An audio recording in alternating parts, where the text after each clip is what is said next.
sempat kebingungan gitu karena kita selalu diajak ngobrol mengulas tentang seni ki apa sakjane. Kesenian ki apa? Seni karo kesenian ki bedane apa? Seni itu siapa? Kamu tuh siapa? Kamu sebagai seniman gimana? Seniman sebagai kamu gimana? Jadi bolak-balik diulik tentang kesenian gitu ya.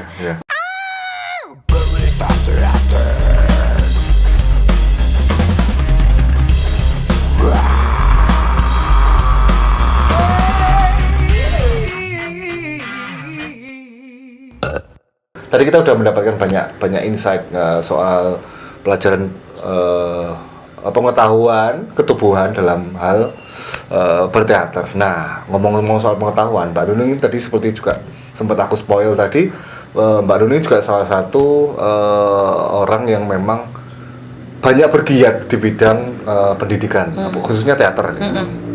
Nah, mungkin kita tarik lebih luas ya, Mbak. Seperti yang kita lakukan di salah satu padepokan itu, yang depannya Bagong, belakangnya Gus Sudiarjo itu, udah jelas jadinya ya. Bagong Gus Sudiarjo ya. Nah, di situ kan memang selalu berusaha untuk bagaimana seni itu bisa menjadi mungkin bisa menjadi medium bagi orang yang memang bukan seniman untuk bisa mengenali dirinya, mengolah dirinya. Nah, kalau Mbak Nunung sendiri memandang seni dalam hal ilmu terapan seperti itu gimana sih, Mbak? Mungkin aku ceritanya di tahun 2009 itu ya. Kui sempat ada, kalau dulu kami mengajukan diri gitu. Ada namanya program Among Seni kan waktu itu. Terus Among Seni, bayanganku tuh seni itu dulu masih pentas gitu.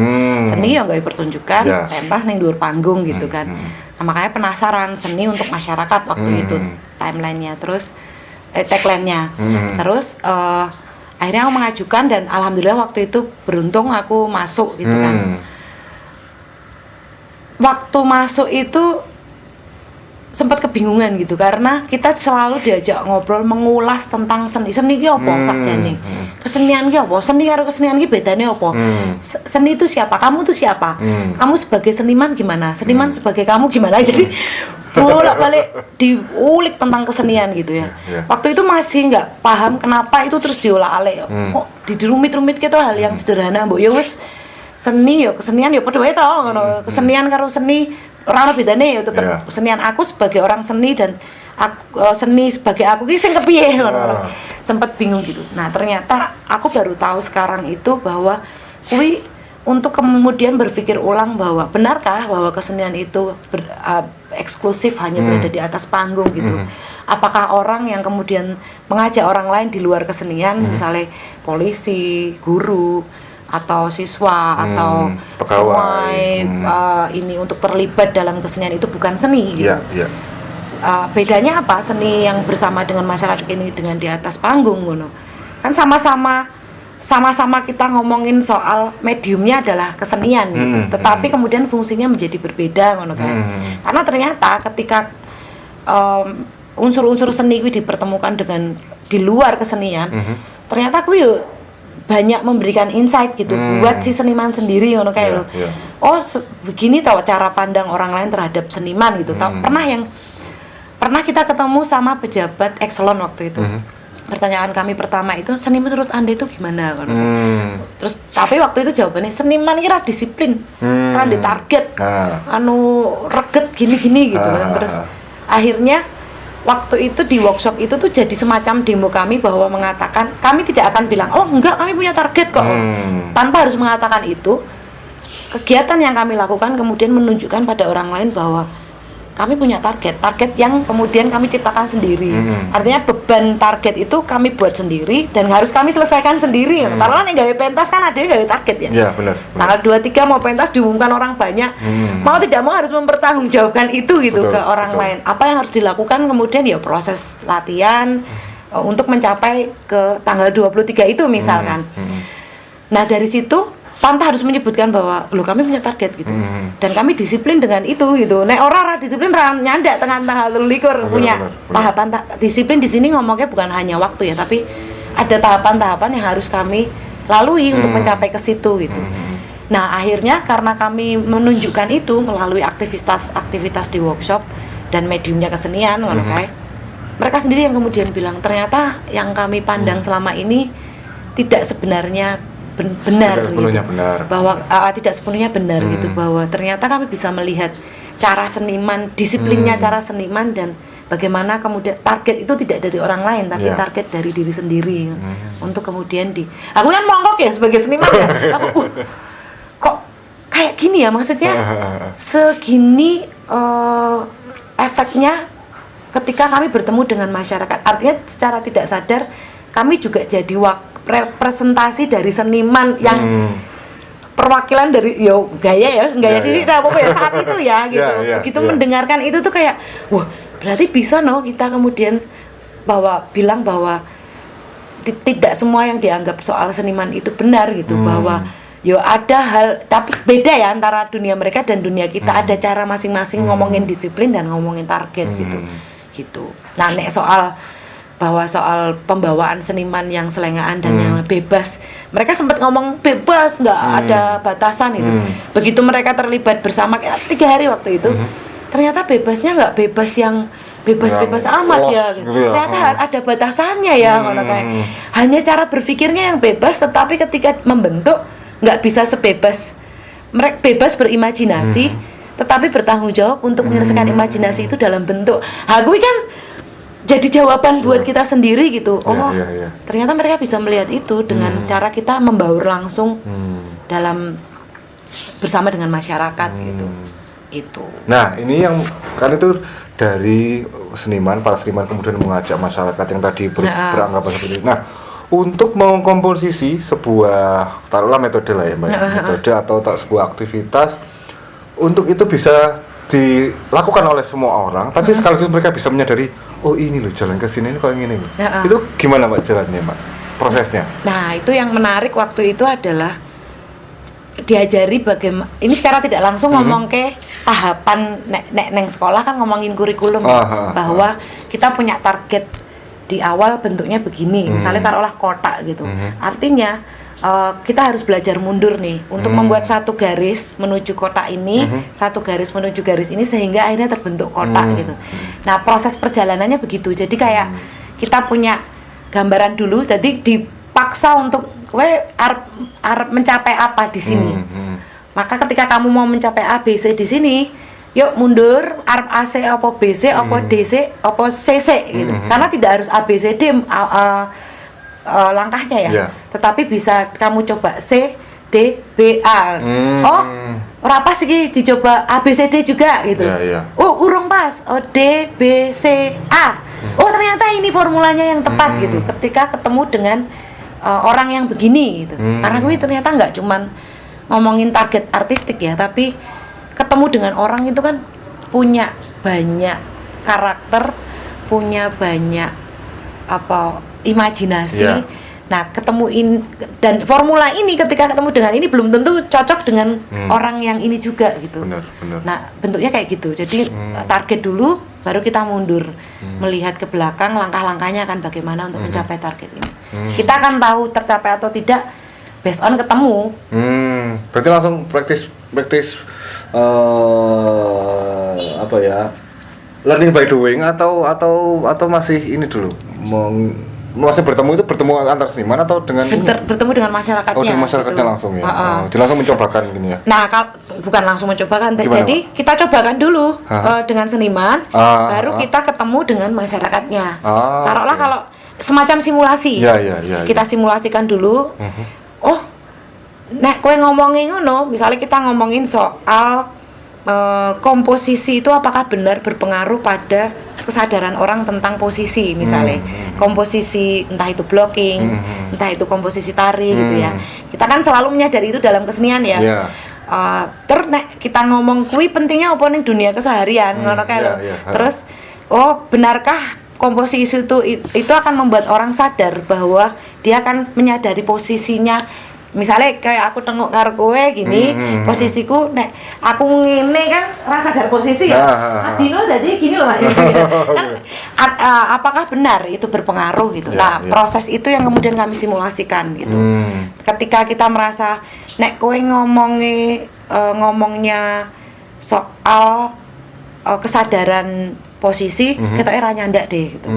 Tetapi kita misalnya ngomong ke soal yang lain misalkan. Yeah. Nah, itu mungkin nyandak kalau tadi berdasarkan simulasi ini. Kalau kita udah nggak harus 100% yakin ya, taruhlah 80% atau 50% aja. Yuk kita cobakan. Bener nggak yang kita dapat ini di simulasi dapat di waktu kita ketemu gitu. Bentuknya gitu. Itu kalau orang awam ya maksudnya. Nah, kalau di sekolah, nah Mbak Nunung kan juga ngajar di sekolah. Nah, ini pasti juga ada tingkatan misalnya anak Mbak Nunung dari kelas berapa? SMP ya, Mbak? Aku SMP SMA. SMP SMA. Nah, itu gimana menyusun sebuah kurikulum untuk ya mungkin bukan Mbak Nunung ya yang penyusun kurikulum. Iya, tapi bagaimana bisa menyusun targetnya capaiannya seperti apa gitu ya. Gimana, Mbak? Jadi sebenarnya kalau pengalaman mengajar itu kan sebenarnya aku dulu sempat di Sanggar Anak Alam juga. Oh, oke. Tahun sebelum aku di Padepokan. Nah, terus waktu itu aku belajar sama Bu Ani namanya gitu. Terus cara menata waktu itu aku belum dong moco terus dengan tematik kan waktu gitu tak lakoni gitu. Masih adaptasi gitu kan ya. Tapi cukup paham bahwa ada ini, langkahnya ini. Nah, aku belum paham pol gitu. Maksudnya masih membaca ya karena ya baru banget buatku waktu itu. Akhirnya aku ke Padepokan secara tidak langsung, kemudian yang di sini, yang di Sanggar Anak Alam kemarin ini, jadi aku pahami, maksudnya ini toh. Walaupun aku belum tahu, belum yang dong banget gitu ya. Itu jadi kayak dua hal yang mulai terangkai gitu kan ketika aku di Padepokan. Nah, akhirnya ketika aku ketumbuh kan otomatis aku harus menata silabus berdasarkan kurikulum yang ada ya. Silabus itu adalah semacam perencanaan dalam waktu 1 tahun apa saja yang akan kamu capai bersama anak-anak gitu. Misalkan taruhlah tahun ini aku akan membuat pentas musikalisasi pentas musikal taruhlah gitu ya. Maka di semester awal yang harus aku lakukan apa, kayak kedua apa gitu kan. Nah, itu baru aku pelajari justru malah di sekolah tumbuh ini ketika aku sangat berterima kasih sekali karena aku benar-benar membuatku belajar soal menata langkah-langkah untuk mencapai tujuan gitu ya. Taruhlah ini membuat musikal. Kebutuhan untuk musikal tuh apa saja? Kemampuan bermusik, kemampuan bervokal. Oke. Apalagi dalam musikal itu ada gerak tubuhnya. Berarti aku harus ngasih olah tubuh yang banyak memberikan gerakan di awal ya. Ini karena kan kalau kita ngomong soal teater yang sangat simpel sekali adalah dasar pemeranan, lalu pengenalan artistik, baru kemudian pengenalan manajemennya, manajemen pertunjukannya gitu kan. Nah, dasar pemeranan ini biasanya yang aku berikan 3 gitu, olah tubuh, olah vokal, olah rasa gitu. Nah, di dalam olah tubuh ini disesuaikan capaian terakhir apa. Kalau musikal ya itu tadi soal kemampuan bervokal, kemampuan bertubuh. Kalau realis artinya ya sama tapi mungkin treatmentnya beda gitu.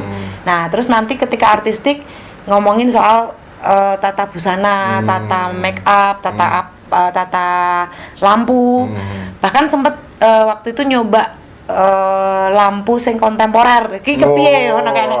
Tak nganggo senter tok, apa nganggo yang gitu-gitu ya. Kita eksploratif banget. Nah, di proses ini aku sangat malah jadi kaya banget ngono kae lho, Kak. Dari Padepokan, dari sekolahan, ini mengkayakan waktu aku pertunjukan. Saat aku membuat pertunjukan pementasan ngono kae banyak yang kuserap dari proses ini kan. Nah, begitu aku pertunjukan kan otomatis banyak masukan dari orang-orang ya gini-gini. Ini kemudian aku kembalikan lagi gitu ke proses workshop atau proses mengajar. Iki kok meneh balik ngono kan.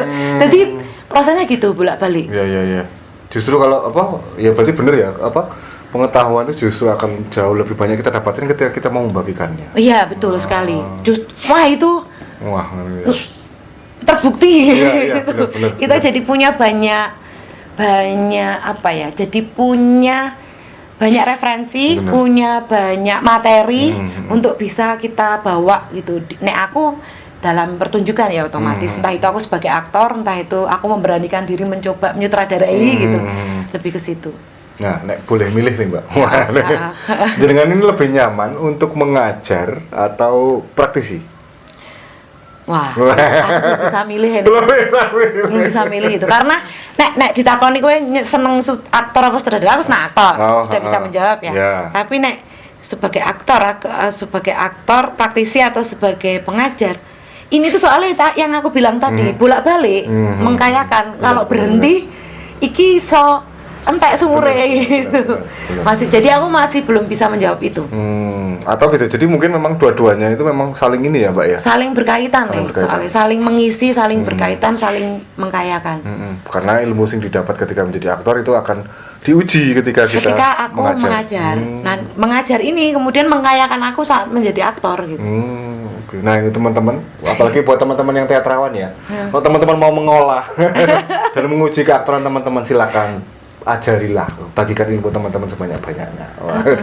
Gitu Mbak, obrolan kita sudah udah hampir 1 jam kita udah. Sorry. Enggak sorry, malah enak Mbak. Oh iya. Jatahnya jadi banyak. Jadi banyak ya. Nggak usah cari-cari pemateri lagi nanti. Oke. Ya, triknya seperti itu, ngobrol banyak-banyaknya, yuk diketok ketok gitu. Bisa jadi, nggak tahu nanti jadi berapa episode, nanti tergantung editor ya. Iya. Terima kasih Mbak Nunung sudah berbagi, ngapunten sudah mengganggu. Ini sebenarnya saya ini makso ini, waktunya Mbak Nunung itu istirahat di sela-sela kesibukannya yang gokil anjay pokoknya lah. Itu pun kami nanti sore masih ada kesibukan lain, karaokean.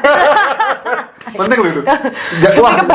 Demi kebahagiaan. Cari waktu buat karaoke sama Mbak Nunung, wah sukanya minta ampun. Dian, teman-teman Mbak Nunung. Sami-sami. Semoga pengetahuan ini bisa bermanfaat buat teman-teman yang ada di rumah. Teman-teman sekali kalau teman mau kontak dan ngobrol-ngobrol lebih panjang dengan Mbak Nunung atau materi yang lain-lainnya, silakan bisa teman-teman. Ngopi-ngopi ya. Bener, santai. Ngajak ngopi Mbak Nunung itu Mbak Nunung sangat terbuka sekali, asalkan beliau slow ya. Asalkan slow. Oke. Terima kasih Mbak Nunung. Sama-sama. Kita jumpa lagi di episode Berita Teater selanjutnya. Salam budaya.